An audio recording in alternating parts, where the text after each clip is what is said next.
बिस्मिल्लाहिर्रहमानिर्रहीम, अस्सलाम वालेकुम। प्रोग्राम सिटी एट 10 में खुश आमदीद। मैं हूँ आपकी मेज़बान अना यूसुफ। उम्मीद आप सब लोग ठीक ठाक होंगे। अपनी सेहत का बहुत सारा ख्याल रखिए। शहर में गर्मी की शिद्दत ज़्यादा है, लोड शेडिंग भी हो रही है, लोग थोड़े से परेशान हैं और आगे बारिशों की प्रेडिक्शन भी की गई है।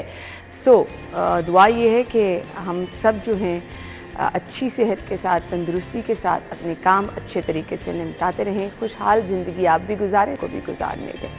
अच्छा जी, हम बढ़ेंगे आज की ख़बरों की तरफ। टॉप स्टोरीज़ के बाद हम आपके साथ कुछ सेगमेंट्स भी शेयर करेंगे, जिनकी बर्थडे है उनको भी विश करेंगे और इसके साथ साथ हमारे मेहमान भी हमें ज्वाइन करेंगे। सबसे पहले खबरें क्या हैं जी। हसास मकामात पर कैमरे बंद, सेफ सिटी अपग्रेडेशन प्लान ठप।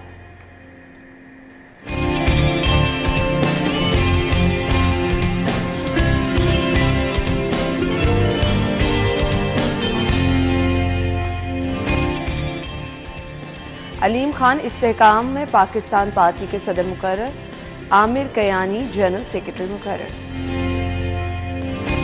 अमला गायब, एसी चालू, वज़ीर आला ने शिकायत सेल इंचार्ज को मुअत्तल कर दिया। वज़ीर आला पंजाब का सीएम शिकायत सेल और स्पेशल मॉनिटरिंग यूनिट का अचानक दौरा। और इसके बाद 620 मेगावाट का शॉर्टफॉल, 3.5 घंटे लोड शेडिंग शुरू।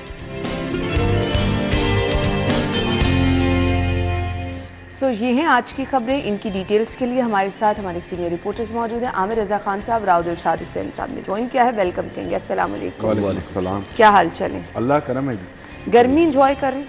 जी बिल्कुल, मैं हमेशा करता हूँ। गर्मी भी इंजॉय कर रहे हैं आप? गर्मी को इंजॉय करना चाहिए ना। अच्छा जी। अगर गर्मी को क्यों नहीं इंजॉय करना? अल्लाह ताला के बनाए हुए चारों पाँचों मौसम है। खैर वो पिछले दौरे को मतलब 12 होगा करते थे, अभी तो चार रह गए हमारे मौसम। दोबारा से सबसे ज़्यादा नुकसान ही महकमा मौसमियात को हुआ है। तो गर्मी जब आती है तो 12 थी तो गर्मी जब आती है तो इसमें हमारे बहुत सारे फल, बहुत सारा अनाज, बहुत सारी फसलें, बहुत सारी चीज़ें जो हैं और हमारे अपने अंदर के जरासीम और गंद जो है ये ख़त्म होता है। अच्छा। आप फिर भी हम अगर गर्मी को बुरा कहेंगे तो मेरा ख्याल है कि वो इस मौसम के साथ ही। अच्छा, वैसे कंपैरेटिवली इस दफ़ा वाली गर्मी जो है ना वो थोड़ी सी मुख्तलिफ भी है। जिस तरह जून, हाँ नहीं, जून का मौसम है और ये जो हम तब्दीलियाँ देख रहे हैं इसमें बारिशें भी खतरनाक हैं। हाँ, जून इससे ज़रा सी मुझे होती है। अभी लू चलनी चाहिए और गर्मी और होनी चाहिए, बढ़नी चाहिए, और गर्मी बढ़ने के साथ साथ हम लोगों को इसका कुछ ना। देखिए, अब राव साहब भी मुस्कुरा रहे हैं आपकी बातों पे। राव साहब मुस्कुराएं, लोगों को बहुत ज़्यादा पसंद होती है सर्दी। और मैं अभी चॉइस है, ये तो अपनी चॉइस है साहब। मैंने अभी हसन अली, आपको अगर हब्स पसंद है, आपको अगर हब्स का मौसम पसंद है तो हब्स, और वो भी अच्छा है आपके जिस्म के लिए, वैसे तो बहुत ज़्यादा अच्छा है। तो मुझे हसन अली आज सुबह ये बात कर रहा था कि आज सब गर्मी बहुत है और ये है वो है। गर्मी के खिलाफ जब उसने कुछ बोल लिया तो मैंने ऐसे उसको ना इस्लामी टच दिया। मैंने कहा यार एक हसन अली एक बात ज़रा समझो, अल्लाह ताला के सारे नबी गर्म इलाके में क्यों आए? सख्त इलाके में जो गर्मी का इलाका होता है उसमें आए। कोई नबी मुझे बता ना, कोई इधर मरी वाली साइड पे या कोई रशिया वाली साइड पे या कुछ पे, यूरोप, आप इराक में आ जाएं, इराक से शुरू हैं और आप ये अरब पेनिनसुला जो जहाँ पे सारी हैं, सारे नबी अल्लाह ताला के नबी यहीं पे उतरे और उसकी वजह, और उस पर इकबाल ने जो उसने कहा कि कुदरत के मुज़ाहिर की करता है निगहबानी, या बंदा सहराई या मर्दे को हस्तानी। तो ये वो चीज़ें हैं जिनको समझना चाहिए। ठीक है, माशाल्लाह, हम वैसे ही हर चीज़ में आपसे रहनुमाई लेते हैं, आप सीनियर हैं।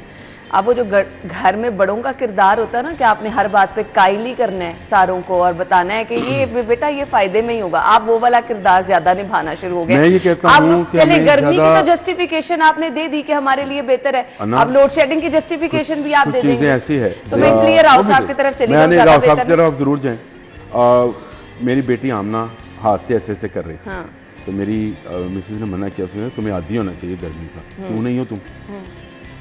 पूरी दुनिया कोई एसी के अंदर नहीं रहती है और पूरी दुनिया के पास पंखे भी नहीं। मैं एग्री करती हूँ आमिर भाई, आपको हर तरह से बच्चे अब गर्मी को भी अगर आप एंजॉय करना चाहें तो आप कर सकते हैं, अपने अपने तरीके हैं। चलें अब मुझे आयशा करी लोड शेडिंग वाली खबर की तरफ आ जाएं। राव साहब, आमिर भाई ने कायल करने की तो बहुत कोशिश की, हम कायल हो भी गए हैं कि वाकई अल्लाह ताला ने ये जो चारों मौसम बनाए हैं इसमें कोई ना कोई मसलहत है। Exactly, सो हम लोगों के है लिए कि कितने बेहतर हैं, वाकई मैं आमिर भाई की बात से एग्री करती हूँ। इससे पहले लोड शेडिंग को ये हिमायत करते सपोर्ट करते मैं आपकी तरफ आ गई हूँ। गर्मी की शिद्दत बढ़ते ही लोड शेडिंग भी होना शुरू हो गई है। सो 3.5 घंटे कह रहे हैं, लेकिन 3.5 घंटे हो नहीं रही, नहीं ज़्यादा हो रही है। कल ही काफ़ी जगहों से कल तो फ़ोन आए, ये बिल्कुल बंद रोड से, फिर समनाबाद से, फिर जेल रोड से, आफ्ताब अहमद रोड पे, और मुख्तलिफ फ़ोन आए कि ट्रांसफार्मर्स उनके स्पार्क कर गए और उसकी वजह से लाइट उनकी बंद है। तो अब अगर कोई 5 मरले के घर में रह रहा है तो उसके लिए, या फ़र्ज़ करे रेंट पे कोई रह रहा है, तो वो तो एक ही पोर्शन इस्तेमाल करेगा, नीचे वाला या ऊपर वाला। तो उसमें उसके लिए उस जो सफरिंग है उसका भी एहसास, मौसम तो अल्लाह ताला की अता है, ये तो ऑब्वियसली इसमें बहुत सारी हिकमतें शामिल हैं, आमिर भाई ने बहुत सारी गिनवाई भी, लेकिन कुछ काम हमारा भी तो है, कुछ हमें भी तो हम करना हाथ पे है। हाथ रख के बैठे और रहेंगे। लोड शेडिंग के हवाले से, ये लोड शेडिंग भी अब दोबारा से 4-5 साल बाद से दोबारा से ये हर इलाके सिलसिला में एक शुरू हुआ। घंटा लाइट बंद करते हैं और मेंटेनेंस के। एक मुझे याद है, एक पैटर्न सेट किया था लेस्को ने, और ये बिजली की जो तकसीमकार कंपनी इनकी जानिब से एक चीज़ पर इत्तफाक हुआ था कि जिस एरिया में बिजली चोरी ज़्यादा हो वहाँ पे लोड शेडिंग, आपको पता सभी को होता है कि किस एरिया में ज़्यादा जो बिजली चोरी है वो की जा रही है। तो बजाय इसके कि उनकी तरफ रुख करने के जो बिजली चोरी करते हैं, आम एरियाज़ में जहाँ पर भारी भरकम बिल भी लोग दे रहे हैं, और फिर ऑब्वियसली अगर कोई एयर कंडीशन लगवाता है तो अपनी सहूलत के लिए लगवाता है, या एयर कूलर यूज़ कर रहा है तो वो अपनी सहूलत के लिए यूज़ कर रहा है। तो जब वो चलाने के लिए बिजली नहीं होगी तो फिर उसको तो लेने के देने पड़ेंगे ना, ऑब्वियसली वो तो उसके लिए तो फिर मौसम की जो सख्ती है वो। रही बात जो गर्मी की बात भी कर रहे थे कि फील्ड में हम जब जाते हैं, फील्ड में ऑब्वियसली अच्छी खासी गर्मी है वैसे। हाँ, तो वो आमिर भाई वाली बात आ गई ना कि आपके लिए वो फिर अब अगर आमिर भाई सुबह को आ जाएंगे और शाम को वापस घर जाएंगे तो यहाँ पर इनको शायद इतनी फील ना हो। रखले राव साहब की इतनी जर्नलिज्म नहीं है जितनी मेरी रिपोर्टिंग की है। मुझे पता था कि ये जवाब देंगे। मैं तो सारी जिंदगी रहा हूँ फील्ड में ऑब्वियसली, और ग्राउंड्स में रहा हूँ। हाँ, जहाँ धूप होती है तेज, खुले मैदान होते हैं, धूप होती है। तो राव साहब मुझे ये नहीं समझा सकते कि रिपोर्टर को कितनी गर्मी लगती है, क्योंकि हम ये नहीं बता सकते कि रिपोर्टर के पास कौन कौन से ऑफिस होते हैं जहाँ पर बैठकर वो एंजॉय करता है। वो छोड़ दें, इस बात को रहने ही देते हैं। और मैं ऑफिस में आता हूँ, मैंने सारी जिंदगी रिपोर्टिंग ही की है और रिपोर्टिंग ही मेरी पहचान है। तो ये गर्मी और सर्दी राव साहब हमें बर्दाश्त करनी पड़ती है। मैं आपसे कहता हूँ हर मौसम का अल्लाह ताला ने आपने बरसात में हब्स की बात की, तो मैंने कहा ये भी हमारे लिए बहुत अच्छा है। आप किसी जिल्द के आपके पास तो बहुत सारे स्किन स्पेशलिस्ट आते हैं राव साहब, यहाँ बहुत आते हैं, लेकिन उनसे आप पूछें तो वो आपको कहेंगे कि आपका पसीना निकलना बात ठीक है, लेकिन एक सवाल मेरा ये है कि आपके इलाके में भी पूरा दिन एक दिन लाइट गायब रहती है, पूरा दिन सुबह से लेकर शाम तक। इससे पहले गर्मियों से पहले वो मेंटेनेंस के नाम पर लाइट गायब रखते थे, है ना? वही मैं कह रही हूँ कि तो जहाँ पर कोई प्रोजेक्ट चल रहा होता है वहाँ पर नहीं राव साहब, इससे प्रोजेक्ट ना भी चल रहा हो ना, बना है तो ये इसका सबसे बड़ा मसला ये था कि शट डाउन, अगर इसको शट डाउन करते हैं तो फिर पीएम हाउस की बिजली बंद होती है। वो प्लान करके के मेंटेनेंस के नाम पर एक दिन पूरा दिन आपके इलाके की लाइट गायब रहती है। वो जो कहा जाता है कि गर्मी आने से पहले वो तैयारी की जा रही है, वो तैयारी का है। ट्रांसफार्मर किसी इलाके का जल जाए वो रिप्लेस करना एक बहुत बड़ी जो है मसला है। किसी का मीटर खराब हो जाए वो रिप्लेस करना एक बहुत बड़ा मसला है। सो मुझे बता दें ये इश्यूज तो कल मैं बड़ा हैरान हुआ, सिपरा ने कहा कि यार मेरे घर 4 घंटे लाइट नहीं सी, रात 1:30 बजे लाइट चली गई। और मैं कहा सिपरा तेरी लाइट भी जाती है सिपरा साहब दी, क्योंकि वो ही हमारा वो इस मामले में अगर ट्रांसफार्मर का मसला हो, लेस्को का कोई प्रॉब्लम हो, कोई तारें जल जाए, कुछ उसी को कहते हैं हम। सिपरा से मैं हैरान हुआ, मैं कहा सिपरा तेरी लाइट भी जाती। बात यह है कि राव साहब ने बड़ी खूबसूरत बात की, और राव साहब अपने हमारे मुर्शद भी हैं, तो इनको जो है मैं समझता हूँ कि उन्होंने बात ख़त्म कर दी थी कि ट्रांसफार्मर जल जाता है। तो लोड शेडिंग ये वो वाली लोड शेडिंग नहीं थी आज से पहले। अभी तो 3 घंटे का उन्होंने शेड्यूल जारी कर दिया। अब सिपरे के इलाके का भी ट्रांसफार्मर का मसला है, मुझे बता रहा था तो उसको शिफ्ट नहीं किया जा सकता, तो लोड दूसरी जगह नहीं दिया जा सकता, तो इसलिए उस वहाँ प्रॉब्लम इस तरह के इशूज़ आते हैं। देखें जेन्युइनली सबको पता है कि इस मुल्क में बिजली कम है, और ख़ासकर पानी से बनाई गई जो हाइड्रो बिजली है वो बहुत ही कम है, यानी सिर्फ 25% बनती है, बाकी 75% आप इम्पोर्टेड फ्यूल से बनाते हैं बिजली। और गर्मियों में क्योंकि कंजप्शन ज़्यादा हो जाती है, एसी, फ्रिज, फ्रीज़र ज़्यादा लगते हैं, इसकी प्लानिंग जो है वो गवर्नमेंट को करनी चाहिए। और इस दफ़ा गवर्नमेंट ने बजट में ये प्लानिंग इसमें मैं एक चीज़ मैं ज़रा बैठे हैं तो इस पर बात भी हो जाए। लोगों को भी ये ख्याल करना चाहिए कि अगर एक यूनिट हमने उसकी प्रोडक्शन करनी है तो वो बहुत मुश्किल काम है। उसके लिए आपको बहुत तगदो और बहुत सरमाए की ज़रूरत है। एक यूनिट की बात कर रहा हूँ, 10-15 यूनिट की बात नहीं कर रहा। लेकिन वही एक यूनिट बचाने के लिए सिर्फ हम अगर हर कोई अपनी जिम्मेदारी पूरी करे तो वो स्विच ऑन ऑफ के चक्कर में पड़े और उसका ख्याल रखे तो वही एक यूनिट बड़ी आसानी से बचाया जा सकता है। ये मैं एक घर की मिसाल दे रहा हूँ। मतलब एक यूनिट तो ऑब्वियसली 10-15 मिनट में अगर पंखा चल रहा है तो कोई बैठा भी नहीं है, पंखा चलता जाएगा तो ऑब्वियसली वो एक यूनिट बिजली खाएगा।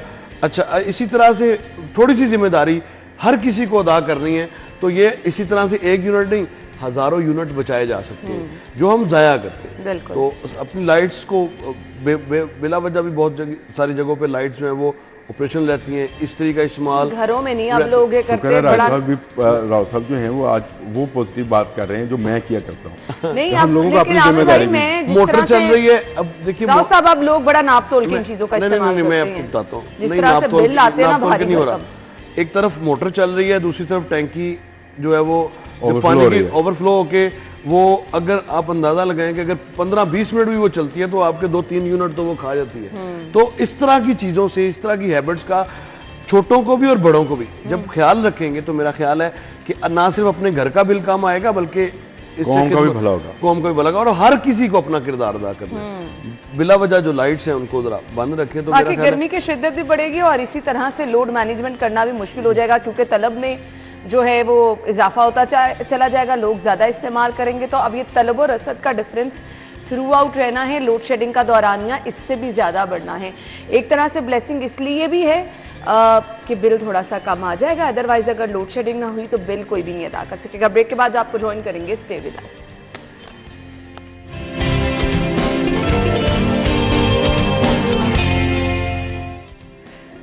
Welcome back. और सेफ सिटी प्लान की बात कर लेते हैं। सेफ सिटी का मतलब क्या है वो भी मैं पूछने की कोशिश करूंगी और आई होप कि इस पे अब कोई जस्टिफिकेशन नहीं आएगी सामने। हसास मकामात पर कैमरे बंद हैं। ये एक बहुत ही सेंसिटिव बात है कि हसास मकामात आपके जितने हैं। हुवावे के साथ 3 माह में सेफ सिटी अथॉरिटी को 100% फॉल। हुवावे के साथ 3 माह में सेफ सिटी अथॉरिटी, अच्छा मुझे समझ नहीं आ रही क्या लिखा है ये। तमाम सॉफ्टवेयर मुहैया शहर के हसास मकामात पर नस्ब कैमरे ऑपरेशनल करने का मुआहिदा हुआ था। तो ये मुआहिदा हुआ तो था लेकिन इस पर अमल दरामद कब हुआ? ये सेफ सिटी के जब कैमरे नस्ब हुए ये कितना टाइम सांस ले सके? अब क्या इनको भी गर्मी लग रही है आमिर भाई? गर्मी तो लगती है, कैमरों को भी लगती है और कैमरे गर्म हो जाते हैं, इसमें कोई दूसरी राय नहीं हो सकती। और ये अगर सेफ सिटी मेरे लिए है, राव के लिए है, दुबई से अना के लिए, आयशा के लिए, मिडिल ईस्ट से ज्यादा क्रिमिनल्स के लिए भी तो ये सेफ सिटी है। जराइम पेशा कहाँ जाए अगर आपके सारे कैमरे काम करने लग जाए तो उनके लिए ही सेफ सिटी है ही उनके लिए। रात वो दिन को लूटना चाहे लूट लें, रात को लूटना चाहे लूट लें, कोई उनको पूछने वाला नहीं है। हमने इसका मिसयूज़ किया इन कैमरास का, हमने इसको सिर्फ चलानों पे लगा दिया और हम एक डाटा रोज शेयर करते थे सेफ सिटी की जाने से। आज हमने इतने चलान किए, इतने चलान, अच्छा चलान इनका काम लगता था कि बड़ा उनके लिए अच्छा इक़दाम है। खुदा ना खास्ता किसी के साथ कोई वाकया हुआ वो सेफ सिटी गए तो फुटेज नहीं, चलान इनका काम नहीं था। हाँ, बिल्कुल जराइम पेशा अफराद की निशानदही इनका काम था जो ये नहीं कर सके। और इसमें ज़रूर मैं कहूँगा कि जो परवेज़ इलाही साहब ने मुआहिदा किया था उनकी गवर्नमेंट नहीं रही हुवावे के साथ, ताकि दोबारा से तमाम कैमरे जो हैं वो ऑपरेटिव हो जाएं, उसी को ये निगरान हुकूमत जो है वो कंटिन्यू करे। और मेरा ख्याल है वो कर भी रही हैं। हुवावे से मुज़ाकरात भी चल रहे हैं और उनकी शिपमेंट का मसला था क्योंकि बाहर से वो सामान वगैरह नहीं आ रहा था। तो जो निगरान वज़ीर आला हैं मोहसिन नकवी, वो पहले भी इन कैमरास के बहुत हक़ में, और वो कैमरास के कितने हक़ में हमसे बेहतर कोई नहीं जान सकता। अच्छा, हम ये वो जितनी शकीन है इसके, और इसमें से आवाज़ भी चली आती है अब तो कैमरों के अंदर से। तो मेरा ख्याल है कि वो इसको ऑपरेटिव करवा लेंगे। बहुत जल्द आप ये खुशखबरी सुनेंगे कि तमाम के तमाम कैमरे जो हैं वो ऑपरेटिव हो गए। नहीं चलिए, खुशखबरी राव साहब सुन भी लेते हैं। जब सारे ऑपरेशनल भी थे तब भी कौन से समरात इस पर आम आदमी को मिल रहे थे, मुझे वो लाहौर में ना जब इसकी जो फर्स्ट प्रेजेंटेशन, जब भी सेफ सिटी का नाम आता है तो मुझे राना सनाउल्लाह की वो प्रेस कॉन्फ्रेंस याद आती है जो 90 शारा पे उन्होंने की थी, और सेफ सिटी प्रोजेक्ट के फीचर्स के हवाले से उन्होंने हमें बताया था कि इसमें ये फीचर्स शामिल हैं कि जो एब्सकॉन्डर्स हैं वो उनको आइडेंटिफाई ये कैमरे करेंगे। इसी तरह से जो इश्तहारियों का डेटा है वो सारा इसमें जो है वो डाउनलोड होगा, जिससे जराइम पेशा अफराद की निशानदेही में आसानी होगी। और इसके साथ साथ ये शहर में अगर कोई चीज सेल शहर होती है ना तो वो इसी तरह से एग्जैक्टली शहर में अगर कोई वारदात की मनसूबाबंदी कहीं पे नजर आती है, कोई मशकूक अफराद नजर आते हैं तो उनकी लेकिन राव साहब बड़ा इंप्रेसिव लगता था वो, जितनी बड़ी वॉल दिखा के पूरा शहर दिखा रहे होते थे, वाकई आपको लगता था कि आपका शहर सेफ सिटी है। एग्जैक्टली अब आपका जो सेफ सिटी एक ऐसा आपका प्रोजेक्ट है जिसको आप शोकेस करते हैं, हर जो आपका मेहमान बाहर से आता है उसको हम दिखाते हैं कि ये देखो जी असी बड़ा ज़बरदस्त काम कर रहे जे और असी पूरा कुछ महफूज रखे है। लेकिन हकीकत ये है कि जो बढ़ती हुई वारदातें हैं रोज़ाना, उनको आइडेंटिफाई करना भी सेफ सिटी के ज़रिए बआसानी वो आइडेंटिफाई हो सकती थी। लेकिन चूंकि सेफ सिटी का अपना भट्ठा बैठा हुआ है तो फिर सेफ सिटी वारदातों में इजाफा ना हो तो फिर क्या हो। एक सवाल, अच्छा यही सवाल रात को, क्या पूरे शहर को मॉनिटर कर सकते हैं अगर हम इनका बिल्कुल मुस्बत इस्तेमाल करें? कर सकते हैं? देखिए मुस्बत इस्तेमाल की आप बात कर रहे हैं, क्यों नहीं हो सकता। हर जगह पे जब आपने पूरा शहर उखाड़ दिया, आपने इस प्रोजेक्ट को उस वक्त के चीफ मिनिस्टर शहबाज शरीफ का बेबी बच्चा बनवा के आपने ये सारा हर सड़क खोद दी, आपको हर जगह से रातों रात एनओसी मिल जाता था पूरा शहर। और उसके बाद जो सम्राट की बारी है, अब तो सम्राट मिलने चाहिए थे।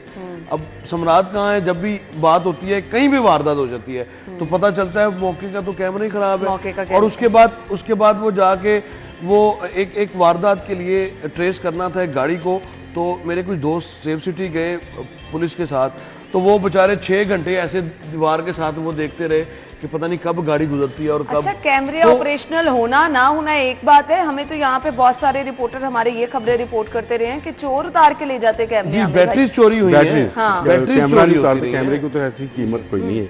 और जहाँ तक आपने कहा कि ये हो सकती है मॉनिटरिंग, तो हो सकती है। लंदन में जो एक शख्स अपने घर से बाहर निकलता है एक वक्त में 8 कैमरे उसको देख रहे हैं। सही। कोई भी शख्स, जितने शख्स गुजरे आप समझे, हर एक शख्स पर 8 कैमरे मरकूज हैं और दुनिया में सबसे ज़्यादा कैमरे वहीं पे वहीं लंदन के अंदर। तो यहाँ पर भी हो सकता है। और एंटायरली हिडन कैमरे सारे। और ये जो चोरी चकारी है ये भी खत्म हो सकती है अगर खत्म नहीं, मिनिमाइज हो सकती है अगर हम विल अगर वो। तो मेरा ख्याल है कि अगले 1 माह के अंदर अंदर ये आपको कैमरे, मैं अभी आपको कह रहा हूँ जिस तरह का ये निगरान वज़ीर आला मिला है पूरे पंजाब को, ये 1 माह के अंदर अंदर ये ऑपरेटिव भी हो जाएंगे। और फिर आप देखेंगे कि ये पूरे शहर में तो हैं भी नहीं, तो आप मैं गलत तो नहीं कह रहा। जी जी। आपकी गलियों बाजारों में बहुत सारी जगह हैं, बहुत सारी जगह नहीं है लेकिन बहुत सारी जगहों पे हैं, बहुत सारी जगहों पे हैं आपकी। मैंने एक दफ़ा पहले भी इसी प्रोग्राम में तजवीज़ किया था कि जितनी दुकानें हैं उनको पाबंद करें कि वो कैमरा लगाएं एक रोड की तरफ। हाँ, बिल्कुल। एक दुकान के अंदर की तरफ लगा लें, चले। अब उनको भी सेफ्टी मिलनी चाहिए। जो चोरी चकारी होती है अंदर लगाया उनको सवाब मिल रहा है, यहाँ फुटेज आ जाती है। जहाँ पता होता है ना उनको कि कैमरे लगे हैं वहाँ वो एहतियात करते हैं। मैं आपको ये, क्योंकि मेरे घर पे लगे हैं कैमरे तो मुझे पता है, मैं सिर्फ ऑफिस में बैठ के भी खोल लेता हूँ तो उनको पता है ये कैमरा लगा तो ये रिकॉर्ड कर रहा है और कहीं बाहर देखा भी जा सकता है। तो ये अगर हम 2 करोड़ का 10 करोड़ का घर बनाते हैं और 30, 35, 40 हज़ार रुपया कैमरों पे लगाने पे हम तैयार नहीं हैं, तो ये गली बाजारों में तो फिर सेफ सिटी नहीं है। सेफ सिटी तो रोड्स पर है, मेन रोड्स पर है। तो उसके लिए आपको ताजरों को इत्मीनान में लेना होगा। आप लोग जो घर खरीदते हैं, जो बेचते हैं, उनको इत्मीनान में लेना होगा। तभी तो इतनी सीसीटीवी फुटेजेस आती हैं। राव भाई, बाहर के ममालिक में तो अब गाड़ियों के अंदर कैमरे मौजूद हैं। यहाँ पे आम शहरी की गाड़ी है, 4 करोड़ की गाड़ी लो, हाँ हर चीज है उसमें नहीं कैमरा है जो रिकॉर्ड करता है, वो आपको दिखाता है व्यूज, और व्यूज वो रिकॉर्ड कर रहा होता है। तो अगर आप कोई हादसा देखते हैं, जो आप फुटेजेस देखते हैं ये अक्सर गाड़ियों की फुटेजेस, बसें हैं तो आप उसमें हर मुसाफिर को मॉनिटर कर रहे होते हैं। वहाँ सिस्टम चले बहुत महंगा है, बहुत डिफरेंट है। यहाँ पर आहिस्ता आहिस्ता आहिस्ता, लेकिन मैं फिर कहूँगा कि इंडिविजुअली अगर हम 1 करोड़, 1.5 करोड़, 2 करोड़ का घर लेते हैं, 30-35 हज़ार रुपये खुदारा कैमरों पे भी लगा। हाँ, कुछ रिस्पांसिबिलिटी हमारी अपनी। वारदातों की बात आप कर रही हैं, वारदातें ना तो लाहौर शहर में वारदातें कम हुई हैं, ना ही कोई मनशियात फरोशों को कोई नकेल डाली गई है, ना ही जुआ खानों को लेकिन पूरी राव नकेल साहब डाली ये गई अगर है। ऑपरेशनल हो जाती है ना, एक खौफ लोगों पे रहता है। जो कैमरे घर का है, खौफ मैं है। जो बात कैमरे आपको का बताने खौफ जा है। रहा था, रात चीफ मिनिस्टर साहब से भी जब समनाबाद गए तो यही सवाल हुआ, तो जिस पर उन्होंने भी एतराफ़ किया कि वाकई ये हैं।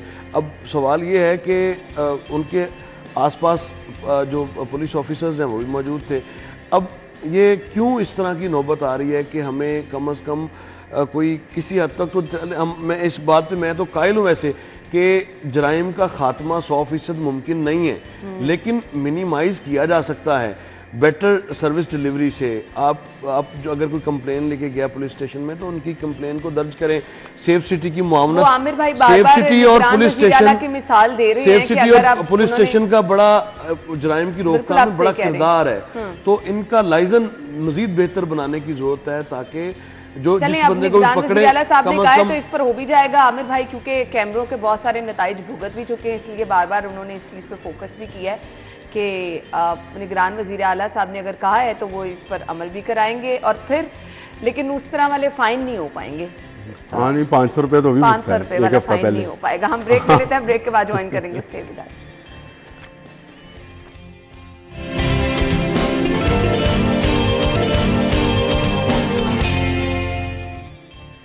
खुश आमदीद, एक बार फिर से कहेंगे, कुछ बात कर लेते हैं जी। सियासी सरगर्मियाँ क्या चल रही हैं? इस्तेहकाम पाकिस्तान पार्टी अलीम खान जो हैं इनके सदर मुकर्रर किए गए हैं, आमिर कयानी जनरल सेक्रेटरी। राव साहब मैं आपकी तरफ आऊँगी पहले।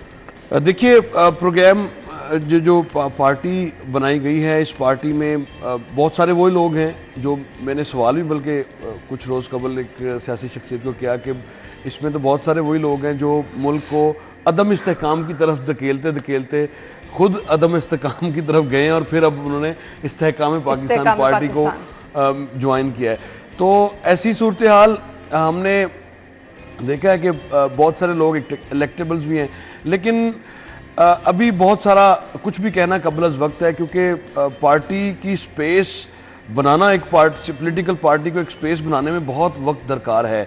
और इस सारी जो सिनेरियो है इस वक्त का पॉलिटिकल सिनेरियो, इसमें तो ऑब्वियसली अब जाहिर है चूँकि पीटीआई के हवाले से जो ख़बरें आपके सामने हैं कि आए रोज़ कोई ना कोई जो उनका रहनुमा है वो छोड़ रहा है पार्टी को, और फिर पहले ऐलान ताल्लुक़ ही करते हैं, उसके बाद पीसी होटल के एक स्टेज पे आके इस्तेहकाम पाकिस्तान पार्टी के स्टेज पर भी बैठते हैं, कुछ मुँह छुपा के भी बैठे होते हैं लोग।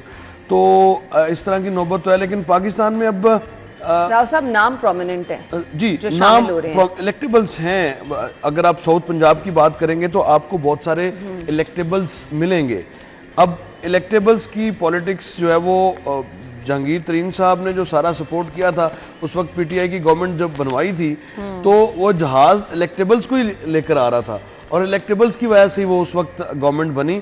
लेकिन बहरहाल उनका अपना जो उसके बाद हाल किया गया उसी पार्टी में वो भी सबके सामने है। तो अब उन्होंने खुशाइन बात है कि एक पॉलिटिकल पार्टी ने अपने ओहदेदारों का भी ऐलान कर दिया, जिसमें आमिर कयानी साहब सेक्रेटरी जनरल रहे हैं पाकिस्तान तहरीक इंसाफ के भी, यहाँ पे भी है अलीम खान साहब जो आपके सामने उनकी सूरत हाल भी, और सदर इस पार्टी के बनाया गया उनको। लेकिन अब जो पैटर्न चीफ हैं उनके लिए अपनी स्पेस के हवाले से कानून तो एक बना है जिसमें वो अपील में जा सकते हैं, उनके खिलाफ जो उनकी नाअहली का केस है उसमें जाते हैं, कब उनको रिलीफ मिलता है। लेकिन फ़िलहाल तो ना तो उनके नाम पे पार्टी रजिस्टर्ड हो सकती है इस सिनेरियो में, और ना ही वो खुद इलेक्शन लड़ सकते हैं। अलबत्ता कमांड उनकी नज़र आ रही है कि ट्विटर पर उन्होंने अपने ट्वीट में ऐलान किया और उसके बाद ये तमाम होते, और इसमें फरदौस आशिक अवान साहिबा, फ़याज़ चौहान, मुराद राज, खुरम रोकड़ी, इसहाक खाकवानी, मलिक नुमान लंगड़ियाल, सईद अकबर नुमानी, तर्जबान भी बाकायदा पार्टी के जो हैं वो ये नाम लेने के बाद तमाम बीच में जो खबर में जो ओहदे मेंशन किया गया, आमिर भाई क्या मुस्तकबिल देख रहे हैं इस पार्टी का? नाम भी प्रोमिनेंट हैं और सियासत में इनको हम काफ़ी देर से भी देख रहे हैं, अब नई पार्टी में शामिल हो गए हैं, सो क्या इनका मुस्तकबिल नज़र आ रहा है? बड़े ब्रांड की फ्रेंचाइज है और ये फ्रेंचाइज जो है बड़ा ब्रांड मैं आपको बता देता हूँ मुस्लिम लीग नून है, उसकी ये फ्रेंचाइज है, क्योंकि डायरेक्ट जो है वो बी टीम भी कहा जा रहा है। अब राव साहब ये बात मतलब मेरी समझ में जो आई वो यही आई, क्योंकि पीटीआई से बिछड़ने वाली पीपल्स पार्टी में जाना नहीं चाहते थे मुस्लिम लीग नून उनको कबूल करने को तैयार नहीं थी, तो लिहाजा एक फ्रेंचाइज़ खोली गई ताकि उसमें आप मेंबर हो जाएं। और उसके बाद जहांगीर तरीन साहब आजकल लंदन में तशरीफ़ फरमा है, जहाँ पर उनकी शायद मुस्लिम लीग के कायद से मुलाकात हो जाए, नवाज शरीफ साहब से, और उसमें कुछ चीज़ें जो हैं वो तय पा जाएँ, क्योंकि जनूबी पंजाब में कुछ कमज़ोर है। पाकिस्तान मुस्लिम लीग नून बिल्कुल कमज़ोर तो नहीं है, लेकिन कुछ कमज़ोर है, तो उसको काउंटर करने के लिए उनको भी वहाँ सीट एडजस्टमेंट चाहिए। ये जितनी पार्टी है ये भी 0 जमा 0 जमा 0 जमा 0 है, इसको भी एक चाहिए ताकि ये अमाउंट जो है ये बने, खाली ज़ीरोज़ के साथ तो नहीं बन सकती। अब इन्होंने अपने तर्जमान भी माशाल्लाह से लगा दिए हैं, फरदौस आशिक अवान हैं, फवाद चौधरी साहब भी हैं उसमें, और ये सारे लोग जो हैं ये तर्जमानी भी करेंगे। लेकिन इनको वोट बैंक इनका नहीं है। ये जितने लोग हैं जिनको राव साहब इलेक्टेबल्स भी कह रहे हैं, ये ज़रूर तो सारों को नहीं कह रहा, इलेक्टेबल्स भी हैं, कुछ भी पार्टी में इलेक्टेबल्स भी हैं, कुछ हैं, लेकिन ये जब एक मजबूरी तौर पर पार्टी हिस्सा लेती है, सईद अकबर नुमानी, मेरा अपना ज़ाती ख्याल है कि ये इनका फितरी इत्तेहाद मुस्लिम लीग नून से बन रहा है, और शायद ये इसीलिए बनाए भी गए हैं, और सीट एडजस्टमेंट के नतीजे में पंजाब और मरकज़ में इनको हुकूमतों में हिस्सा दिया जा सकता है, कुछ वजारतें दी जा सकती हैं, जिसका कुछ बनेगा। नेचुरली जो नज़र आ रहा था कि जरदारी साहब डोमिनेट करते चले जा रहे हैं सियासत के अंदर, तो उसके बाद तो ये तो होना था। मेरी एक रहनुमा से वैसे बात भी हुई इसी पे कि उन्होंने कहा जी इतने लोगों की स्पेस किसी और पार्टी में है नहीं, तो ऑब्वियसली एक नई पार्टी बनाना भी ज़रूरी है ताकि सब लोग एक जगह पे एडजस्ट भी हो सकें। तो अब देखना यह है कि चौहान साहब या फवाद चौधरी साहब, फरदौस आशिक अवान साहिबा, जिस तरह की उन्होंने गुफ्तगू की हुई है, बहुत सारे नाम नहीं है, लेकिन ये चंद नाम, लेकिन इनको फर्क नहीं पड़ता। मैं आपको बताऊं, फवाद चौधरी, फरदौस आशिक अवान, इन्होंने नाम ले लिया, चौहान साहब का भी नाम ले लिया। ये जब दूसरी पार्टीज में थे, फरदौस आशिक और जो हैं फवाद चौधरी, ये किसी ज़माने में पीपल्स पार्टी में हुआ करते थे, और चौहान साहब जो हैं वो पैट में हुआ करते थे, पाकिस्तान अवामी तहरीक में। उस वक्त ये इमरान खान साहब के मुतल्लिक़ क्या बातें, नाम तो आपने शायद लेना नहीं है, मैं खुद ले लिया, उनके मुतल्लिक़ क्या बातें करते थे, टेरन के अब्बा, अच्छा टेरन के अब्बा हैं, उनके मतलब ये कैसी कैसी बातें करते थे। अब ये जो हैं ये जाएंगे तो ये किसके मतलब क्या बात करेंगे, ये भी देखने वाली चीज़। अब ये देखने वाली चीज़ है। अच्छा, मुझे ब्रेक की तरफ जाना है। आमिर भाई, पीटीआई के टिकट होल्डर्स, कई ओहदेदारों के मुस्लिम लीग काफ में भी शमूलियत। कल जी चौधरी सरवर साहब ने भी प्रेस कॉन्फ्रेंस की है, सो उनकी तरफ से ये भी कहा जा रहा है कि लोग इधर भी शामिल हो रहे हैं। डार्क और सजी काफ लीग, मैं हमेशा से कहता हूँ जो शुजात की जो सियासत है उसको समझने की ज़रूरत है। वो बिल्कुल वही किरदार है, राव साहब जानते होंगे कि जनाब नसरुल्लाह खान किया करते थे जिस तरह की सियासत, और वो उनके पास बहुत सारे ऐसे मोहरे होते थे जो किसी न किसी हुकूमत में फिट हो सकते थे। तो ये चौधरी सरवर के आने के बाद बहुत ज़्यादा मुतहरक हुए, हाँ। मानना पड़ेगा। तो शुजात साहब क्योंकि अपनी नसाजी तबीयत के बायस इतना मुतहरक नहीं रह सकते थे, बंदा उन्होंने ठीक चूज़ कर लिया, एक्टिव चूज़ कर लिया, और उनकी वो जो काली ऐनक, वो जो बहुत बड़ी ऐनक है, वो मुझे पसंद भी बहुत है। ब्रेक की तरफ मुझे जाना है। नाज़रीन, ब्रेक ले लेते हैं, ब्रेक के बाद वापस आते हैं, हमारे साथ ही रहिएगा।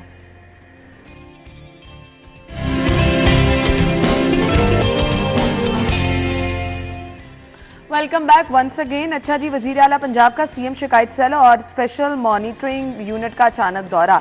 अब यहाँ पर हो क्या रहा था, अमला सीट पर मौजूद नहीं था और एसी चल रहा था। इंचार्ज जो यहाँ के हैं उनको मुअत्तल कर दिया गया है। ये छापामार टीम कभी भी कहीं पे भी पहुँच जाती है। आमिर भाई, पहुँच जाती जी, हमें तो बहुत तजर्बा है इस छापामार टीम का, और इसी तजर्बे की बुनियाद पे मैं पहले भी ऐसा टीम करता नहीं था। पहुंचती, कैमरे से भी फाइन हो जाती है। ये बुजदार और परवेज लाई के थे, उनको ख्याल यही था कि वो ना कभी आएंगे, हाँ। ना सीएम शिकायत सेल अब उस तरह से एक्टिव था। हमें तो मुझे तो अब याद भी नहीं किसके सरबराह का क्या, जिसको कल हटा दिया गया, जो सीट पर मौजूद ही नहीं था, वो घर गया होगा अपने बच्चों के पास, आराम से लगा होगा, पीछे क्लर्क बैठा है, वो जो अगर नोट करे रजिस्टर बनाया। शिकायत सेल, अच्छा, सीएम साहब ने शिकायतें भी मेरे ख्याल से सुनी हैं। शिकायत सेल अगर ऑपरेटिव था, एक्टिव था, तो शायद कादर के दौर में था, जिसको आपने आजकल मॉडल बाजारों का सीईओ लगाया हुआ, उसको देना चाहिए था शिकायत सेल। उसके दौर में बहुत एक्टिव रहा है, और मैं इसकी एक्टिवनेस की ये इंतहा थी कि आपके खिलाड़ी और आपके फनकार, हुमैरा अरशद वाला केस, वो सारा, ये लोग भी जाते थे वहाँ पे। अच्छा, जब शायद कादर साहब यहाँ पे बैठे हुए थे, उनको हटा दिया गया क्योंकि उनसे बदला लिया गया था। और शिकायत सेल में अब कौन इंचार्ज था, कौन वहाँ पे अमला काम करता है, कोई इसको डिप्टी फोन करता सेक्रेटरी है। रैंक के शायद कोई ऑफिसर्स को नामजद किया गया था, उनका नंबर नीचे दिया गया जो ट्विटर पे भी मौजूद है कि आप बराह रास्त चीफ मिनिस्टर साहब ने ये किया कि अब आप किसी भी किस्म की जो शिकायत है वो कर सकते हैं, ताकि आपकी अगर किसी महकमे में प्रमोशन का इशू है तो वो भी आप डिस्कस करें। अब डिस्कस किससे करें, जो शिकायत सेल का इंचार्ज है वो है ही नहीं सीट पे, तो बाकी ये साहब भी नहीं था। अचानक विजिट। अच्छा, ये एक अच्छी रवायत है। अब चीफ मिनिस्टर साहब अगर कोशिश करें तो तहसीलों में जाएं, असिस्टेंट कमिश्नर्स को ज़रूर चेक करें कि असिस्टेंट कमिश्नर्स क्या कर रहे हैं, वहाँ पर साइलिन की जो रसाई है राव साहब, अगर आप सीएम ये भी काम करने लग जाए, मुझे बता दें तो फिर बाकी इसी तरह से काम किसने देखने? नहीं, वंस इन अ वीक किसी ना किसी तहसील में जाएंगे, बाकियों को ये भी एक काम है। बाकियों को कम से कम ये होगा कि हमारी तरफ भी आ सकते हैं, बाद में वहां जाएं, पहले यहाँ लाहौर में भी ऐसी साहिबान के किबले दुरुस्त करा दें। कमरों में बैठने वाले। अब मैं सिर्फ एक छोटा सा वाकया जो कि कैंट का वाकया, एक मौदा साई पाल में 35 साल पुरानी एक जायदाद थी किसी की 13 कनाल 5 मरले, उसको हथियाया गया और बल्कि हथवाया गया, और बजरिया जो असिस्टेंट कलेक्टर है तहसील का कैंट का, उसके थ्रू एक ऐसा फैसला करवाया गया जिसका कि कोई सर और पैर ही नहीं था। अब ऐसी शिकायत के लिए अगर चीफ मिनिस्टर साहब से कोई रब्ता करता है तो कितना मुश्किल है। अब देखिए कि अगर एक आप 35 साल से किसी जायदाद की मालका हैं और एकदम से कोई कहे कि जी ये तो जायदाद मेरी है, और उसके साथ मौके पे असिस्टेंट कमिश्नर साथ खड़ा होता है और असिस्टेंट कमिश्नर कब्जा करवा दे, तो साहिल के पास क्या ऑप्शन रह जाती है? साहिल के पास जो ऑप्शन है वो ये शिकायत सेल की, और शिकायत सेल में कोई बैठा ना हो तो फिर साहिल कहाँ पर जाएगा? ये सूरत हाल है, फिर आप परेशान ही हो सकते हैं। Thank you so much. So मेरे ख्याल से अब सबको ये जानने की जरूरत है, ये छापामार टीम कभी भी कहीं पे भी पहुंच सकती है समेत हमारे, इसलिए काम पर फोकस करना पड़ेगा। ब्रेक के बाद हेडलाइंस होंगी, फिर शो में आएंगे, हमारे साथ ही रहिएगा।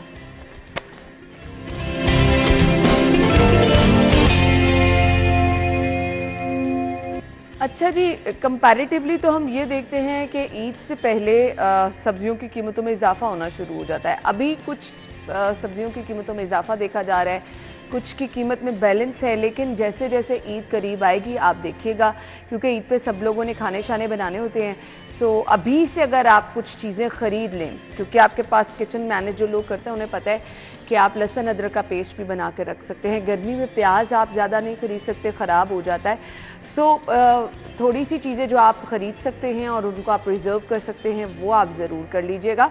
अदरवाइज़ जैसे जैसे ईद करीब आएगी ये चीज़ें बहुत ज़्यादा महंगी हो जाएंगी। तो आज की रेट लिस्ट जो है वो हमने आपके साथ शेयर करनी है। आज कौन सी सब्ज़ी किस कीमत पर मिल रही है हम आपके साथ ये शेयर करेंगे। दिलावर बताएंगे। Over to you. जी ना, बिल्कुल सब्जियों की कीमतों में उतार चढ़ाव का सिलसिला जारी है, जबकि सरकारी रेट लिस्ट और बाज़ार में फ़रोख्त होने वाली सब्जियों की कीमतों में जो फ़र्क है वो बरकरार है। सबसे पहले प्याज की कीमत की बात की जाए तो 57 रुपये सरकारी रेट लिस्ट के मुताबिक, जबकि बाज़ार में 70 रुपये 75 रुपये प्याज जो है फ़रोख्त हो रहा है। टमाटर की कीमत की बात की जाए तो 35 रुपये सरकारी रेट लिस्ट के मुताबिक, जबकि बाज़ार में 50 रुपये तक टमाटर जो है फ़रोख्त हो रहे हैं। अदरक की कीमत की बात की जाए तो 740 रुपये सरकारी रेट लिस्ट के मुताबिक, जबकि बाज़ार में 810 रुपये 820 रुपये अदरक जो है फ़रोख्त हो रहा है। लहसन की कीमत की बात की जाए तो 195 रुपये सरकारी रेट लिस्ट के मुताबिक, जबकि बाज़ार में 250 रुपये तक लहसन जो है फ़रोख्त हो रहा है। सब्ज़ मिर्च की कीमत की बात की जाए तो 80 रुपये सरकारी रेट लिस्ट के मुताबिक, जबकि बाज़ार में 90 रुपये सब्ज़ मिर्च जो है फ़रोख्त हो रही है। आलू की कीमत की बात की जाए तो 70 रुपये सरकारी रेट लिस्ट के मुताबिक, जबकि बाज़ार में 85 रुपये तक आलू जो है फ़रोख्त हो रहा है। लीमू की कीमत की बात की जाए तो 185 रुपये सरकारी रेट लिस्ट के मुताबिक, जबकि बाज़ार में 200 रुपये तक लीमू जो है फ़रोख्त हो रहा है। भिंडी की कीमत की बात की जाए तो 85 रुपये सरकारी रेट लिस्ट के मुताबिक, जबकि बाज़ार में 100 रुपये तक भिंडी जो है फ़रोख्त हो रही है। बैंगन की कीमत की बात की जाए तो 70 रुपये सरकारी रेट लिस्ट के मुताबिक, जबकि बाज़ार में 80 रुपये बैंगन जो है फ़रोख्त हो रहा है।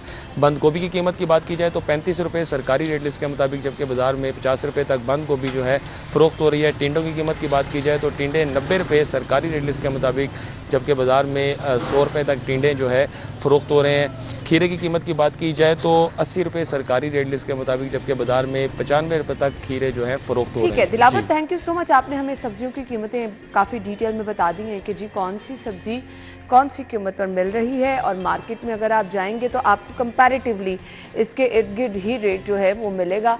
सो आप जा सकते हैं और सब्जियां जो हैं वो ख़रीद सकते हैं। हमने अब अगले सेगमेंट की तरफ जाना है और आज की हेल्दी टिप आपके साथ शेयर करनी है जी। वो चीज़ें जो कि आपके घर में मौजूद हैं वो आपको फ़ायदा कैसे पहुंचा सकती हैं, टुडेज़ हेल्दी टिप में देखते हैं।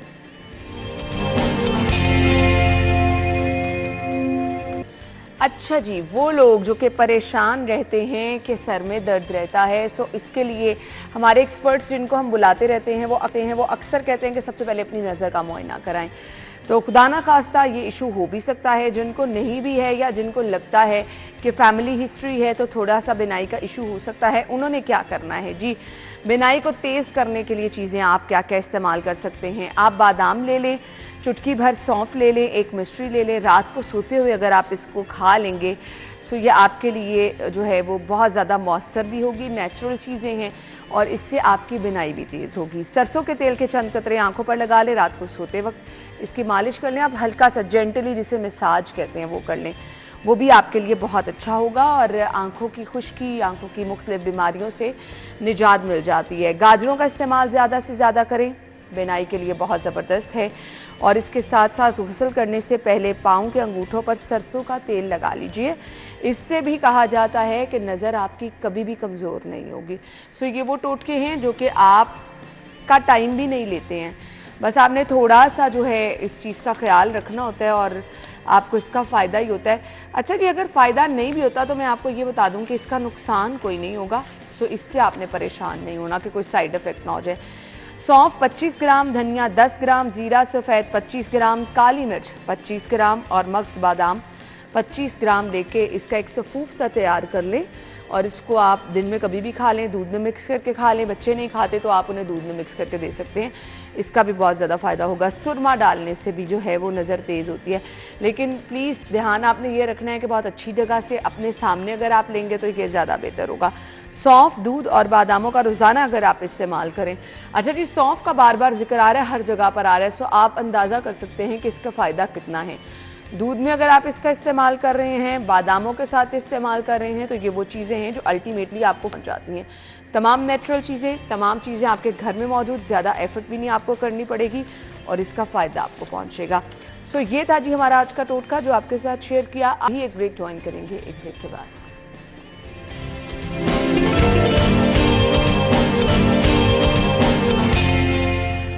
Welcome back once again. Programme के इस हिस्से में जी वो स्टूडेंट्स, वो लोग जो कि कुछ कारोबार करने की गर्ज से, कुछ जॉब करने की गर्ज से, कारोबार तो नहीं खैर, जॉब करने की गर्ज से जाना चाहते हैं बैरून मुल्क, तो कहाँ कहाँ क्या क्या अपॉर्चुनिटीज़ मौजूद हैं जॉब के हवाले से भी। वो लोग जो स्टडी वीज़ा पे जाना चाहते हैं, मैक्सिमम मिनिमम कहीं जाने के लिए कौन सी अमाउंट होनी चाहिए, कौन से ऐसे ममालिक हैं जहाँ पर अपॉर्चुनिटीज़ ज़्यादा हैं, और मैक्सिमम मिनिमम आपकी तालीम कितनी होनी चाहिए। ये बहुत इस तरह के सवालात और इस तरह से जुड़े बहुत से सवालात हम करेंगे आज के हमारे मेहमान से। आपके लिए थोड़ी सी आसानी हो जाएगी, आपको एक राइट ट्रैक मिल जाएगा। वो लोग जो कि बाहर जाने का प्लान रखते हैं, जो तालीम हासिल कर रहे हैं, उनको पता चल जाएगा अगर उन्हें बाहर जाना है तो उन्हें अपना ट्रैक कौन सा चूज़ करना है। जी, इमिग्रेशन कंसल्टेंट शाहिद महमूद साहब ने भी ज्वाइन किया अपने शो में, वेलकम करेंगे। अस्सलाम वालेकुम जी। जी वालेकुम अस्सलाम, बहुत शुक्रिया जी। आपके वक्त का भी बहुत बहुत शुक्रिया। हमारे बहुत सारे नौजवान जो हैं बाहर जाने के ख्वाहिशमंद हैं, सो राइट ट्रैक इसका क्या है। वो नौजवान जो कि तालीम हासिल करके जाना चाह रहे हैं, वो नौजवान जो बाहर जाके अपनी तालीम को कंटिन्यू करना चाह रहे हैं, इन दोनों के लिए बहुत शुक्रिया। पाकिस्तान से और दूसरे जो अंडर डेवलपमेंट कंट्रीज़ हैं, बहुत जो स्किल वर्कर्स हैं और स्टूडेंट्स जो हैं वो इंटरनेशनल यूनिवर्सिटीज़ में एडमिशन्स लेते हैं या जॉब सीकर्स होते हैं या परमानेंटली सेटलमेंट के लिए कोशिशें करते हैं। सो जो वीज़ाज़ के तरीक़ेकार है, नॉन इमिग्रेंट वीज़ाज़ और इमिग्रेंट वीज़ाज़ में फ़र्क होता है। नॉन इमिग्रेंट वीज़ाज़ आपके विज़िट वीज़ा, स्टडी वीज़ा या वर्क वीज़ा होता है। इन वीज़ाज़ में आप स्पेसिफ़िक पीरियड के लिए किसी भी कंट्री में जा सकते हैं। सो मोस्ट कॉमन जो चीज़ है जिसके अंदर हमारा यहाँ पे यूथ अट्रैक्ट होता है वो स्टूडेंट वीज़ा है। स्टूडेंट वीज़ा के लिए जो हमारे लिए हमारे मुल्क से जो इस वक्त रेशो है, ऑस्ट्रेलिया, यूके, कनाडा, यूएसए और यूरोप में कुछ कंट्रीज़ में स्कॉलरशिप्स की वजह से लोग कोशिश करते हैं ताकि वहाँ पे एक्सपेंसेस कम आएँ। जो इस वक्त ट्रेंड है वो ऑस्ट्रेलिया का ट्रेंड है। ऑस्ट्रेलिया अनफॉर्चुनेटली एक ऐसा कंट्री है जो हमारे या किसी भी कंट्री के इंटरनल जो स्टेबिलिटी है उसको बहुत फोकस करता है। आजकल जो ट्रेंड है इसमें 50 to 60% स्टूडेंट के वीज़ा रेशो उन्होंने कर दी हुई है, और जो रिफ्यूज़ल्स आ रही हैं उसमें आपका पॉलिटिकल जो स्टेबिलिटी को वो लेके आ रहे हैं फ्रंट पे ऑब्जेक्शंस में, कि आपके कंट्री के अंदर स्टेबिलिटी नहीं है, सिविल स्टेबिलिटी, पॉलिटिकल स्टेबिलिटी नहीं है, देयरफॉर आपको अट्रैक्ट करेगा Australia and you will not leave the country after your studies या आफ्टर योर स्टे। सो ये विज़िट वीज़ा में भी रिफ्यूज़ल्स हैं और स्टूडेंट वीज़ा में भी हैं। स्टूडेंट वीज़ा के लिए हमारी अभी जैसे इंटरमीडिएट के एग्ज़ाम्स हुए हैं, इंटरमीडिएट में हमारी यूनिवर्सिटी, प्राइवेट कॉलेजेस, इसमें जो बच्चे एडमिशन्स लेते हैं और अपनी स्टडीज़ को कंटिन्यू करते हैं, उसमें बहुत सारे लोग ऐसे हैं जिनके पेरेंट्स की ख्वाहिश होती है कि बच्चों को एक फ़ॉरेन एजुकेशन दिलवाई जाए।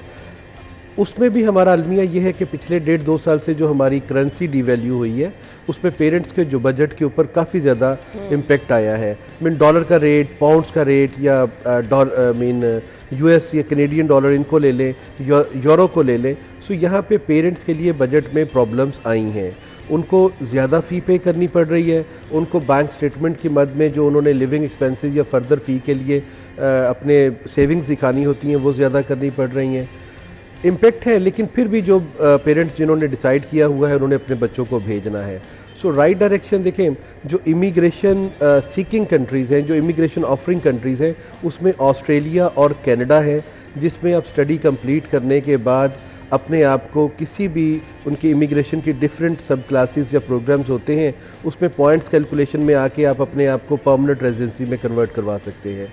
जबकि यूके ने एक बड़ा चेंज किया है। यूके ने पिछले 3-3.5 साल से कोई 1 मिलियन प्लस स्टूडेंट्स इन किए हैं उन्होंने।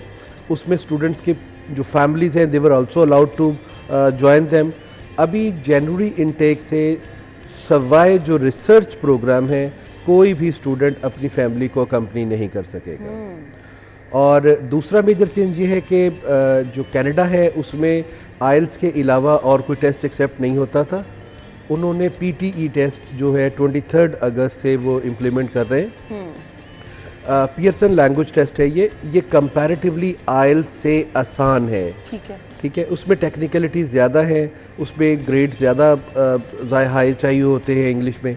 सो PTE टेस्ट जो है वो कनाडा के लिए एक्सेप्ट होगा, और 23 ये by the end of this year immigration के लिए भी PTE टेस्ट जो है वो अलाउ कर रहे हैं। सो ये एक मेजर चेंज है जिसमें हमारा स्टूडेंट काफ़ी ज़्यादा जो है ना वो कंफर्टेबल है PTE टेस्ट करने के लिए। सही। अच्छा, लड़कियां लड़के दोनों के लिए ये अपॉर्चुनिटीज़ मौजूद हैं।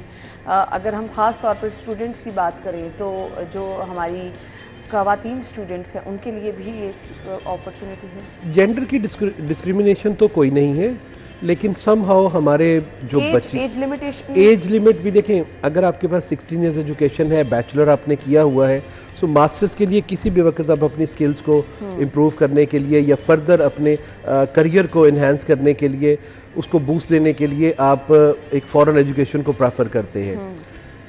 एज समहाउ गैप बहुत ज़्यादा ना हो, और अगर वो गैप कवर्ड है, आपने एक्सपीरियंस रेलेवेंट फील्ड में जो आप डिग्री करना चाह रहे हैं आपके पास रेलेवेंट फील्ड में एक्सपीरियंस है, तो then there is no issue, वो आप कर सकते हैं। बच्चियों के लिए ख़ास तौर पे जैसे अब यूके है, यूके ओवर क्राउडेड हो गया है, वहाँ पे बच्चियों के रहने के मसाइल, अकोमोडेशंस में लिविंग, उनको बहुत ज़्यादा डिफ़िकल्टीज़ हैं। मीन पेरेंट्स के साथ कुछ डिस्कस करते हैं, कुछ नहीं करते हैं। सो वहाँ पे अगर बच्चे को भेजना है तो पेरेंट्स को पहले अवेयर होना चाहिए कि कोई ना कोई रिलेटिव है तो फिर भेजें, अदरवाइज वहाँ पे बच्चियों के साथ काफ़ी प्रॉब्लम होता है। जी बिल्कुल। मैक्सिमम मिनिमम, क्योंकि हमारा सबसे पहला सवाल ही होता है अमाउंट कितनी आपके पास होनी चाहिए? वेल, बहुत अच्छा क्वेश्चन है। मैंने जैसे पहले बताया, डिवैल्यू हमारी करेंसी होने की वजह से स्कॉलरशिप की बहुत ज़्यादा मिथ है। स्कॉलरशिप्स, लेकिन स्कॉलरशिप्स एक सर्टन ग्रेड्स के ऊपर अलाउ होते हैं, पूरा उतरते होना जरूरी है। हर बच्चे को स्कॉलरशिप नहीं मिलता। यूरोप में इटली जैसे है वो स्कॉलरशिप दे रहा है, बट इटली का मसला ये है कि पिछले 3 साल से वीज़ा अपॉइंटमेंट्स नहीं मिल रही हैं। बहुत डिफ़िकल्ट है अपॉइंटमेंट लेना। आपका एडमिशन हो भी गया, आपको स्कॉलरशिप मिल भी गई, अगर आप राइट टाइम पे एम्बेसी में अपेयर नहीं हुए तो आपका तो वो साल, वो सारी एफर्ट्स ज़ाया हो जाएंगी। बाकी जो कंट्रीज़ हैं वो पार्शल स्कॉलरशिप्स देते हैं, पार्शल में आपको 2000 भी हो सकता है, 5000 भी हो सकता है, 8000 भी हो सकता है। वो यूनिवर्सिटी का एक अपना एलोकेटेड बजट होता है, उसमें जो क्राइटेरिया को मीट करते हैं उनके लिए वो स्कॉलरशिप मुहैया हो जाता है। जहाँ तक एक्सपेंसेस का एक यूके के लिए मैं आपको थोड़ा बता देता हूँ।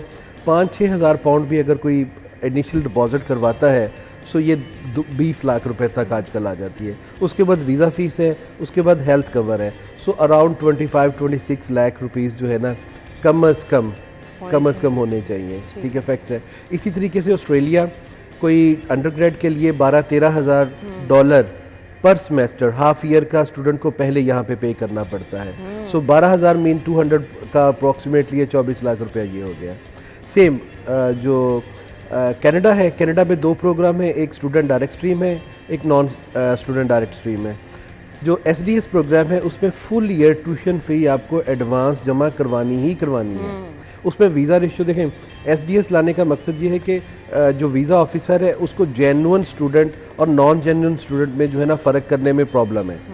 अब एक बच्चा जिसने अपना IELTS प्रॉपर किया हुआ है, अपने पूरे साल की ट्यूशन फ़ी जमा करवाई हुई है और अपना जो लिविंग एक्सपेंस है जो उसको स्टडी के दौरान कनाडा में चाहिए वो भी वहाँ पे अकाउंट ओपन करके वहाँ पे $10,000 डिपॉजिट करवा दिया हुआ है। सो इस सूरत में जो वीज़ा ऑफिसर है उसके लिए जेन्युइन स्टूडेंट और नॉन जेन्युइन स्टूडेंट को पहचानना वो काफ़ी हद तक ठीक हो जाता है। यहाँ पे SDS में वीज़ा रेशो काफ़ी बढ़ जाती है। सो यहाँ पे अगर से $15,000 भी एक साल की फ़ीस है प्लस 10,000 25,000 तो 55 लाख से 60 लाख रुपए कनाडा में इतने पैसे लगा करना हर किसी की कोशिश ही होती है कि अच्छा उसको बाद में वहाँ पर कोई अच्छी जॉब अपॉर्चुनिटी भी मिल जाए, वो अपने बीवी बच्चों को भी वहाँ पे बुला सके। सो ये रास्ते फिर आपके लिए क्लियर हो जाते? इसमें मैंने जैसे बताया कनाडा और ऑस्ट्रेलिया इन दोनों में है कि अगर कनाडा में यह है कि अगर आप 1 साल का प्रोग्राम लेते हैं तो 1 साल का वर्क परमिट आपको मिल जाता है। सो मैं बेसिकली हम जो हाइब्रो इंटरनेशनल है वो इमिग्रेशन कंसल्टेंट भी है और स्टूडेंट कंसल्टेंट भी है। सो हमारा ये होता है कि अगर कोई फैमिली या कोई ऐसा स्किल वर्कर है जो इमिग्रेशन में फॉल करता है सो उसको बजाय स्टडी का रूट जो महंगा रूट देने की बजाय उसको इमिग्रेशन का रूट दे दिया जाए ताकि वो पहले दिन से ही सेटलमेंट उसको ले सके। स्टडी में ये है कि अगर कनाडा में आप 1 साल का कोर्स लेते हैं तो 1 साल का पोस्ट स्टडी वर्क मिलता है। अगर 2 साल या उससे ज़्यादा का प्रोग्राम है तो आपको 3 साल का वर्क परमिट मिलता है। सो वो टाइम में आप अपने पॉइंट्स मीट करके इमिग्रेशन ले सकते हैं। ऑस्ट्रेलिया में इसी तरीके से उनकी कुछ ऑक्यूपेशन लिस्ट है जो शॉर्टेज है। अगर आपका कोर्स उसी से रिलेटेड है और आपको पोस्ट स्टडी वर्क में आपने काम किया हुआ है और आप पॉइंट्स मीट करते हैं तो you can qualify for the immigration. ठीक है। ऐसे लोग जो पढ़े लिखे हैं, MPhil है, MS है, मास्टर्स उन्होंने किया हुआ है या ड्यूल डिग्री है उनके पास और उनकी एज अराउंड 30 प्लस माइनस जो है, इंग्लिश अच्छी है, उनके लिए ऑस्ट्रेलिया और कनाडा में दोनों में अपॉर्चुनिटीज़ हैं। बजाय इसके कि वो स्टडी का रूट लें उनके लिए if I will talk about the Canadian immigration, एक सिंगल बंदा जो अंडर 30 या अराउंड 30 है, 18 ईयर्स एजुकेशन है और वेल स्पोकन है इंग्लिश में, उसका 12 से 13 लाख रुपए टोटल खर्चा आता है और वो कनाडा की PR पाकिस्तान से ही लेके ट्रैवल कर जाता है। इसी तरीके से अगर कोई फैमिली है उसमें उनकी फ़ी उनका सारा और इफ़ दे क्वालिफाई, उनके पॉइंट्स पूरे हैं, राइट असेसमेंट हुई है। हमारे यहाँ पे ये होता है बग़ैर असेसमेंट किए हुए उनको कह दिया जाता है कि आप क्वालिफाई हैं, हालांकि क्वालिफाई करने के लिए age, education, English language ability और जिस प्रोग्राम में आप जा रहे हैं उसमें आपका रिक्वायरमेंट जो पॉइंट्स की है वो मीट होनी चाहिए। नॉर्मली ऐसी कौन सी गलतियां आप समझते होती हैं या कौन सी ऐसे लूप होल्स हैं जो कि रह जाते हैं तो आपके लिए बाहर जाना मुश्किल होता है? सही से डायरेक्शन का तयन और सही से अगर आप खुद कर रहे हैं तो उसकी आपने डेप्थ में उसको नॉलेज नहीं लिया हुआ या आपने किसी को अपना काउंसलर, किसी लॉ फर्म को, किसी कंसल्टेंट को नॉर्मली हम लोगों के एक्सपीरियंस देखते हैं ना, फलां गया था तो ये हुआ, फलां गया था मुझे भी यहाँ पे जाना चाहिए ना।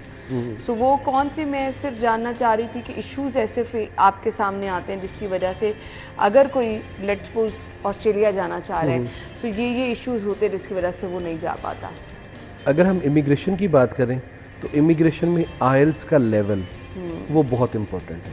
20 पॉइंट्स हैं उनके एजुकेशन के, 7 बैंड लेना ज़रूरी है।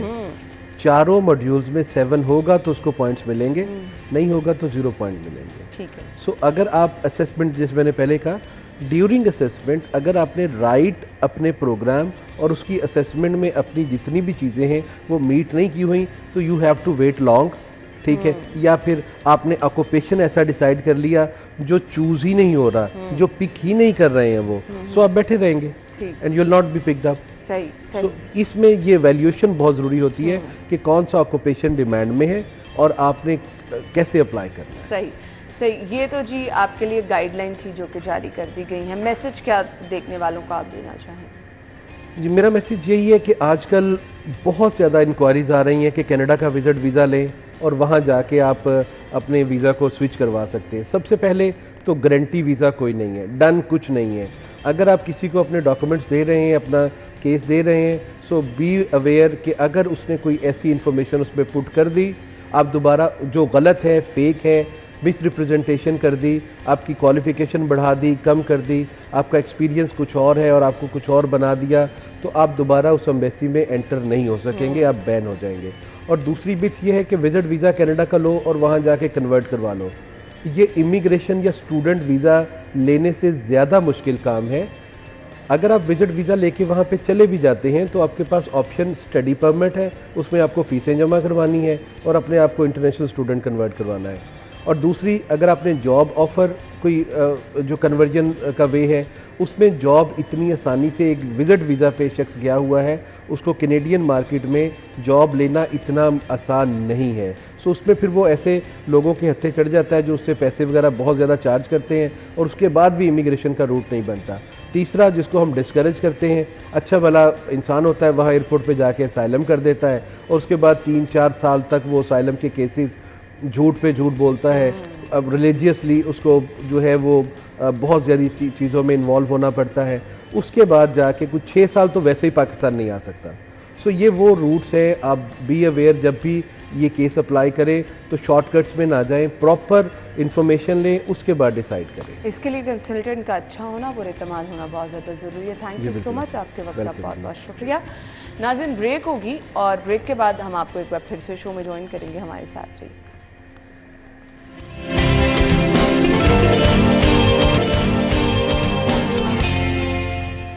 Welcome back. सो एक्टिव रहने के लिए आज जुहेब हमसे कौन सी एक्सरसाइज शेयर कर रहे हैं, आपको उनकी तरफ लेके चलेंगे। Over to you Zuhaib. This is Zuhaib Bukhari. I'm internationally certified fitness trainer. मेरे साथ हैं Ali Jawad, he is also a certified fitness trainer और हम दोनों आज मिलकर आपको बताएंगे प्लायोमेट्रिक्स एक्सरसाइज के बारे में। प्लायोमेट्रिक्स क्या होता है? ऐसी एक्सरसाइज जिसके अंदर जंप्स होते हैं, डायनामिक्स एक्सरसाइज होती हैं, पोजीशन जल्दी जल्दी चेंज की जाती हैं। तो इन एक्सरसाइज का सबसे ज़्यादा फ़ायदा कि आपकी एजिलिटी बेहतर होती है, आपका स्टेमिना बेहतर होता है, आपकी एंड्योरेंस बेहतर होती है, आपका फैट बर्निंग प्रोसेस पीक पे होता है। तो 3 से 4 एक्सरसाइज बताऊंगा, लेकिन प्लायोमेट्रिक एक्सरसाइज वो लोग नहीं करेंगे जिनको किसी भी जॉइंट पेन है, किसी किस्म का भी, अगर पैर एंकल पे है या नी जॉइंट है या हिप जॉइंट है या बैक बोन का कोई भी जो किसी भी जॉइंट की पेन है तो वो प्लायोमेट्रिक्स नहीं कर सकते, उनके रिकमेंडेड नहीं है। Okay, start with the warm up. 3 से 4 एक्सरसाइज बताएंगे प्लायोमेट्रिक्स, अगर आप करते हैं तो इंशाल्लाह फैट ऐसे जाएगा। Okay, go. Jumping jacks for 10 second. 10, 9, 8, 7, 6, 5, 4, 3, 2, 1. Okay, side jumps 1, 2, 3, go. 10, 9, 8, 7, 6, 5, 4, 3, 2, 1. Back kick 1, 2, 3, go. 5, 4, 3, 2. Standing calf raise, recover yourself.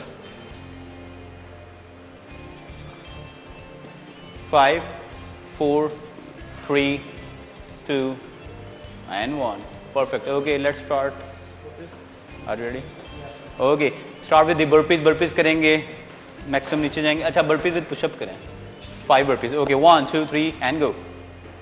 Pushup किया, jump forward, then jump up. burpees का एक चीज़ इंपॉर्टेंट है कि जब भी आप जंप करो, jump should be at least 6 inches above the floor. शाबाश बॉय,